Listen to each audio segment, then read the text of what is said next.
आपको दिल्ली से खबर बताते हैं। दिल्ली में एक हफ्ते से गायब छात्रा का शव यमुना नदी से बरामद हो गया है। दिल्ली पुलिस को आशंका है कि स्नेहा देवनाथ नाम की छात्रा ने नदी में कूदकर आत्महत्या कर ली थी। माना जा रहा है कि स्नेहा ने दिल्ली के सिग्नेचर ब्रिज से कूदकर अपनी जान दे दी थी। पुलिस को उसके कमरे से एक सुसाइड नोट भी मिला है जिसमें सुसाइड करने की बात लिखी गई है। माना जा रहा है कि चिट्ठी स्नेहा नहीं लिखी है। हालांकि चिट्ठी की हैंडराइटिंग स्नेहा की है, इसकी पुष्टि करनी अभी बाकी है। त्रिपुरा सरकार ने भी इस मामले की जांच के आदेश दिए हैं, जिसके बाद मामला हाई प्रोफाइल हो गया था। इसलिए दिल्ली पुलिस इस मामले की हर एंगल से जांच कर रही है।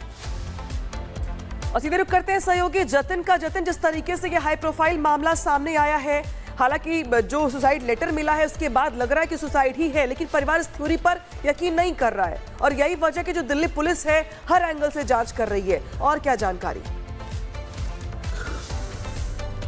बिल्कुल, देखिए, स्नेहा जिसकी उम्र महज 19 साल है, वो साउथ दिल्ली कैंपस के अंदर पढ़ाई कर रही थी, लेकिन तकरीबन 7 तारीख से वो मिसिंग थी और उसकी आखिरी लोकेशन सिग्नेचर ब्रिज के पास देखी गई थी। और उसके बाद से ही तमाम जो परिवार वाले उसको फ़ोन कर रहे थे वो जानकारी जुटा नहीं पा रहे थे। पुलिस ने इस पूरे मामले में मुकदमा दर्ज किया, लेकिन कल शाम को ही जो स्नेहा की बॉडी है वो रिकवर की गई। वो गीता कॉलोनी इलाके से रिकवर की गई, फ्लाईओवर के नीचे से रिकवर की गई, जिसके बाद पुलिस अब जो परिवार वाले उनसे संपर्क करे। हालांकि पुलिस का कहना है कि परिवार वालों ने स्नेहा की बॉडी की पहचान जो है वो साफ तौर पर कर ली है, लेकिन सबसे बड़ी बात इसमें निकलकर सामने आई कि जो सुसाइड नोट मिला है, जो फैमिली क्लेम कर रही है कि फैमिली ने वो देखा है और जिसमें वो परेशानी की बात कर रही है, और कहीं ना कहीं पुलिस ने उस सुसाइड नोट के आधार पर फैमिली के स्टेटमेंट भी दर्ज किए। लेकिन 7 तारीख से मिसिंग थी, जो त्रिपुरा सरकार थी उनकी तरफ से तमाम जो बातें हैं वो भी इस पूरे मामले में रखी जा रही थी कि इन्वेस्टिगेशन इस पूरे मामले में की जाए। लेकिन कल देर शाम ही जो स्नेहा है उसकी बॉडी रिकवर कर ली गई है, फैमिली की से शिनाख्त जो है वो साफ तौर पर करा ली गई है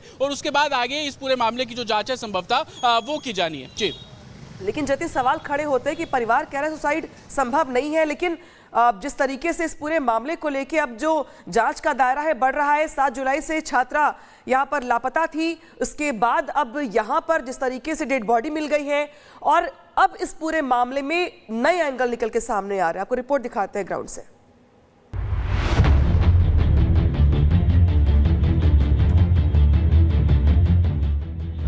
नाम स्नेहा देवनाथ, उम्र 19 साल, दिल्ली यूनिवर्सिटी की छात्रा, 7 दिन से लापता और फिर अचानक शव मिलने की खबर। त्रिपुरा की रहने वाली स्नेहा का शव गीता कॉलोनी फ्लाईओवर के नीचे मिला।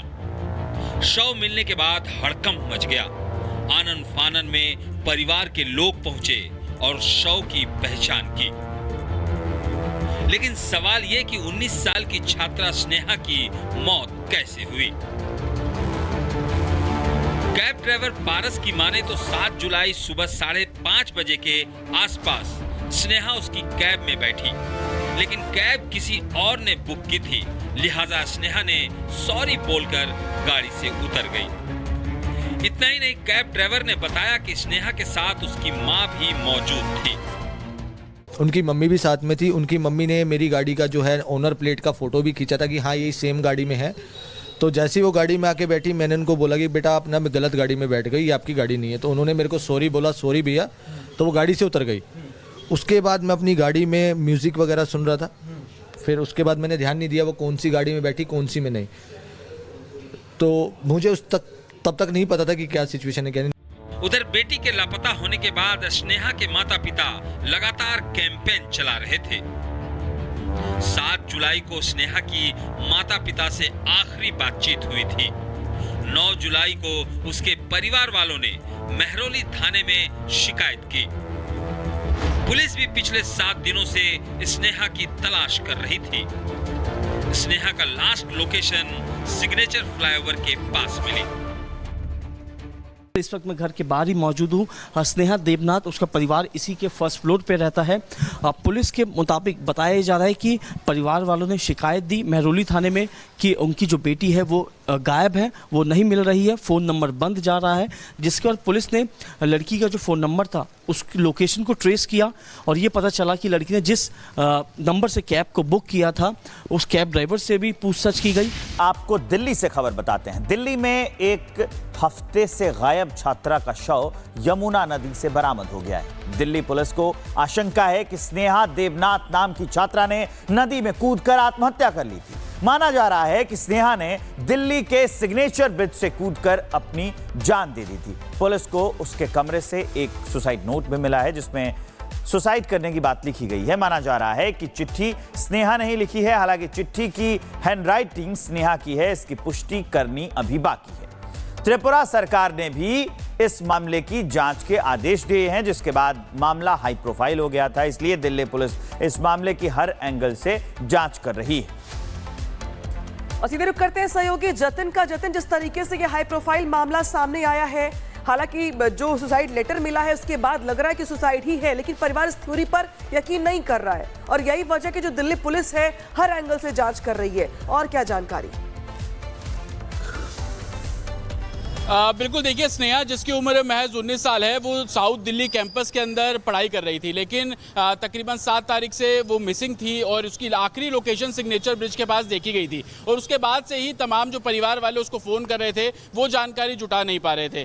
पुलिस ने इस पूरे मामले में मुकदमा दर्ज किया, लेकिन कल शाम को ही जो स्नेहा की बॉडी है वो रिकवर की गई। वो गीता कॉलोनी इलाके से रिकवर की गई, फ्लाईओवर के नीचे से रिकवर की गई, जिसके बाद पुलिस अब जो परिवार वाले उनसे संपर्क करे। हालांकि पुलिस का कहना है कि परिवार वालों ने स्नेहा की बॉडी की पहचान जो है वो साफ तौर पर कर ली है, लेकिन सबसे बड़ी बात इसमें निकलकर सामने आई कि जो सुसाइड नोट मिला है, जो फैमिली क्लेम कर रही है कि फैमिली ने वो देखा है और जिसमें वो परेशानी की बात कर रही है, और कहीं ना कहीं पुलिस ने उस सुसाइड नोट के आधार पर फैमिली के स्टेटमेंट भी दर्ज किए। लेकिन 7 तारीख से मिसिंग थी, जो त्रिपुरा सरकार थी उनकी तरफ से तमाम जो बातें हैं वो भी इस पूरे मामले में रखी जा रही थी कि इन्वेस्टिगेशन इस पूरे मामले में की जाए। लेकिन कल देर शाम ही जो स्नेहा है उसकी बॉडी रिकवर कर ली गई है, फैमिली की से शिनाख्त जो है वो साफ तौर पर करा ली गई है और उसके बाद आगे इस पूरे मामले की जो जांच है संभवतः वो की जानी है। जी, लेकिन जति सवाल खड़े होते हैं कि परिवार कह रहा है सुसाइड संभव नहीं है, लेकिन जिस तरीके से इस पूरे मामले को लेके अब जो जांच का दायरा है बढ़ रहा है, 7 जुलाई से छात्रा यहां पर लापता थी,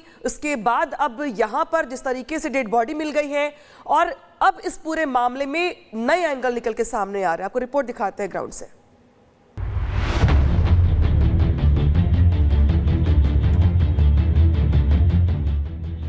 नाम स्नेहा देवनाथ, उम्र 19 साल, दिल्ली यूनिवर्सिटी की छात्रा, 7 दिन से लापता और फिर अचानक शव मिलने की खबर। त्रिपुरा की रहने वाली स्नेहा का शव गीता कॉलोनी फ्लाईओवर के नीचे मिला। शव मिलने के बाद हड़कंप मच गया। आनन फानन में परिवार के लोग पहुंचे और शव की पहचान की। लेकिन सवाल यह कि 19 साल की छात्रा स्नेहा की मौत कैसे हुई।